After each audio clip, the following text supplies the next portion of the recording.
درسقرآن.com کے توسط سے آپ سے رابطہ رہتا ہے الحمدللہ۔ ہمارے محترم بھائی شفیع صاحب مستقل کوشش میں رہتے ہیں کہ کسی ذریعے سے آپ تک کچھ پیغام ہماری زبان سے بھی پہنچ جائے۔ اللہ تعالی ہمیں خیر کی بات بیان کرنے عمل کرنے کی توفیق عطا فرمائے۔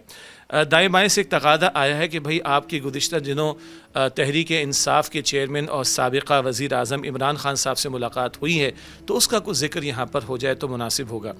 میں ویسے سوشل میڈیا بہت ہی محدود پیمانے پر بس جو ضرورت کی حد تک معاملہ اختیار کرتا ہوں، استعمال کرتا ہوں۔ اب دائیں سے کیا بات ہے اور بائیں سے کیا بات ہے واللہ اعلم۔ بہرحال اس وقت جو سیاسی گرمی ہمارے ملک میں ہے، اس گرمی کے نتیجے میں جذبات بھی بہت زیادہ گرم ہیں اور دائیں بائیں سے بہت ساری باتیں سامنے آتی۔ اصولی بات یہ ہے کہ اللہ کے نبی مکرم صلی اللہ علیہ وسلم نے ارشاد فرمایا الدین النصیحہ، دین نصح و خیر خواہی کا نام ہے۔ مسلم شریف کی روایت، عرض کی گئی یا رسول اللہ صلی اللہ علیہ وسلم کس کے ساتھ؟ آپ نے فرمایا کہ للہ ولی کتابہ ولی رسولہ ولی ائمۃ المسلمین وعامتہم، اللہ تعالیٰ کے ساتھ وفاداری، اللہ کی کتاب کے ساتھ وفاداری، اللہ کے رسول مکرم صلی اللہ علیہ وسلم کے ساتھ وفاداری، مسلمانوں کے ائمہ کے ساتھ خیر خواہی اور عام مسلمانوں کے ساتھ خیر خواہی کا معاملہ۔ یہ جو خیر خواہی کا لفظ، نصح و خیر خواہی کا لفظ استعمال کرتے ہیں، اسی کے پیش نظر ہماری کوشش ہوتی ہے کہ جہاں دعوت و تبلیغ کے کام سے ہم وابستہ ہیں اور اللہ کی زمین پر اللہ کے دین کے نظام کے قائم کرنے کی جد و جہد کے لیے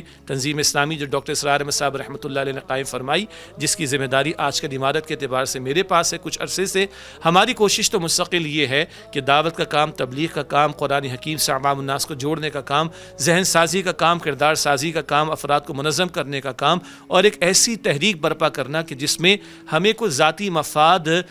کسی کرسی اور اقتدار کے لالچ کا نہ ہو، بلکہ اللہ تعالیٰ کی زمین پر اللہ کا نظام قائم ہو، جس مقصد کے لیے ہم نے اس پاکستان کو حاصل کیا۔ ہمارے اسلاف، ہمارے بزرگوں کا بھی طریقہ رہا کہ وہ ممبر کو بھی استعمال کرتے اور جہاں موقع میسر آتا، ارباب اختیار ہوں یا ملک و ملت کے ذمہ داران ہوں، ان تک نصح و خیر خواہی کے جذبے کے ساتھ بات کو پہنچایا کرتے تھے۔ پس منظر یہ ہے کہ گزشتہ 3-3.5 برس جو کہ ان کے دور اقتدار تھا عمران خان صاحب کا، ہم نے کوشش کی کہ ان سے ملاقات آفیشلی ہو، مگر وہ موقع فار اینی ریزن ہمیں میسر نہ آ سکا۔ لیکن جیسے ہی حالات بدلے ہیں تو یہ موقع میسر آیا اور ہماری ملاقات ان کے آفس میں، ان کے گھر کے ساتھ ہی جو آفس ہے بنی گالہ میں، وہاں پر ہی ملاقات ہوئی۔ اس ملاقات میں خیر سگالی کے جذبات کے ساتھ ہم نے کچھ باتیں ان کے سامنے رکھیں۔ بہرحال سیدنا علی رضی اللہ تعالیٰ عنہ فرماتے خذ ما صفا دع ما قدر، کہیں خیر اور اچھی بات اس کو لے لیا جائے، شر اور بری بات اس کو چھوڑ دیا جائے۔ یا قرآن پاک فرماتا ہے کہ تعاونوا علی البر والتقوی ولا تعاونوا علی الاثم والعدوان، نیکی اور تقوی کے کاموں میں ایک دوسرے کے ساتھ تعاون کرو، گناہ و زیادتی کے کاموں میں ایک دوسرے کے ساتھ تعاون نہ کرو۔ تو اگر وہاں کوئی خیر کا پہلو تھا جو ان کے دور اقتدار میں کم سے کم اعلانات کی حد تک بات سامنے آئی، ہم نے اس کی تحسین کی ہے، لیکن آگے ہم نے اس بات کو رکھنے کی کوشش کی کہ صرف اعلانات کافی نہیں ہوتی، عمل درآمد کا بھی معاملہ ضروری ہے۔ پھر سیاسی معاملات کے حوالے سے، معاشی معاملات کے حوالے سے اور معاشرتی معاملات کے حوالے سے کچھ ہم نے ان کے سامنے مشورے رکھے۔ مثلا سیاسی میدان میں اہم ترین بات یہ ہے کہ ملک اسلام کے نام پر بنا، اور اگر آج ہم بیرونی دباؤ کو ختم کرنا چاہتے ہیں، چلیں صاف الفاظ میں ہم امریکہ سے غلامی، اس سے آزادی چاہتے ہیں، تو جب تک اللہ تعالیٰ کی غلامی اختیار نہیں کریں گے ہمیں کوئی حقیقی آزادی نہیں مل سکتی۔ ماضی قریب میں بھی وفاقی شرعی عدالت کا فیصلہ آیا اور ساری حکومتیں، پچھلی تمام ہی حکومتیں، کوئی ایکسیپشن نہیں، تمام کے تمام لوگوں میں یہ اللہ تعالیٰ اور رسول علیہ السلام کے ساتھ جو جنگ کا معاملہ ہے یہ جاری رہا۔ ہم نے ان کے سامنے بھی رکھا خدا رے جنگ کے خاتمے کی کوشش کرے، اللہ کے ساتھ جنگ کریں گے تو کون سی آزادی ہمیں ملے گی، یہ بات ہم نے ان کے سامنے رکھی۔ معاشرت کے تعلق سے ان کے بڑے اچھے خطابات آئے، بڑے اچھے انٹرویوز آئے، پردے کی بات، مغربی تہذیب کی نفی، بہت اچھی بات ہے۔ ہم نے گزارش کی کہ آپ ایاک نعبد و ایاک نستعین بھی پڑھتے ہیں، آپ کے اسٹیج پر کبھی نماز کا بھی اہتمام ہوتا ہے، میوزک تو ختم کر دیں، گانے بازے تو ختم کر دیں، یہ گزارش بھی ہم نے ان کے سامنے رکھی۔ معیشت کے اعتبار سے وہی پھر بات آتی ہے کہ سود کا خاتمہ اس طرح پیش رفت ہوگی اور اللہ تعالیٰ کی غلامی اگر واقعتاً اختیار کریں گے تو پھر حقیقی آزادی ہمیں میسر آ سکے گی۔ آخر میں ہم نے گزارش کی 75 برس کا فرسودہ نظام یہ بتا رہا انتخابی سیاست کا راستہ، اس سے چہرے بدلیں گے،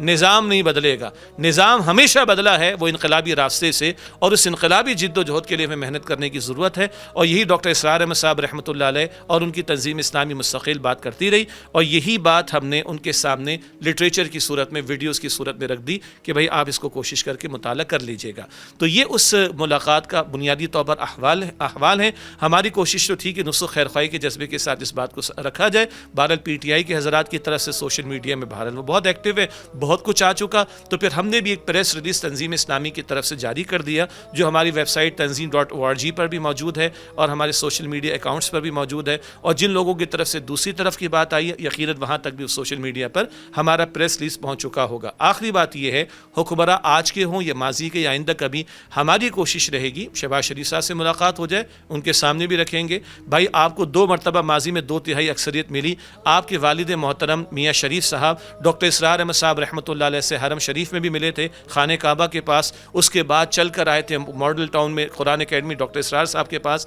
اور آپ وعدے کر کے کہتے کہ سود کے خاتمے کی کوشش ہوگی, نفاذ شریعت کی طرف پیش قدمی ہوگی. اللہ تعالیٰ ان کو ہدایت دے دے. اور ہم مولانا فضل الرحمان صاحب سے بھی گزارش کریں گے, بہرحال وہ ہماری مذہبی قیادت کے سیاسی امام ہیں, تو حکومتوں کو گرانے اور دھرنے دینے میں تو ہم بہت آگے آگے ہوتے ہیں. آج تو آپ حکومت میں آ گئے, تو ذرا آپ بھی کوشش کریں کہ وفاقی شرعی عدالت کا فیصلہ نافذ ہو تاکہ اس ملک سے اللہ اور اس کے رسول سے جنگ کا خاتمہ ہو. یہ ہمارا اصولی موقف ہے, نہ کسی کی حمایت نہ کسی کی بیجا مخالفت کا معاملہ. خیر کہیں ہوگا اپریشیٹ کریں, شر ہے تو اس پر تنقید ہونی چاہیے, اور نصح و خیر خواہی کے جذبے کے ساتھ جہاں بھی بات پہنچائی جا سکتی ہو ہمیں پہنچانی چاہیے. اللہ تعالیٰ ہمیں توفیق عطا فرمائے.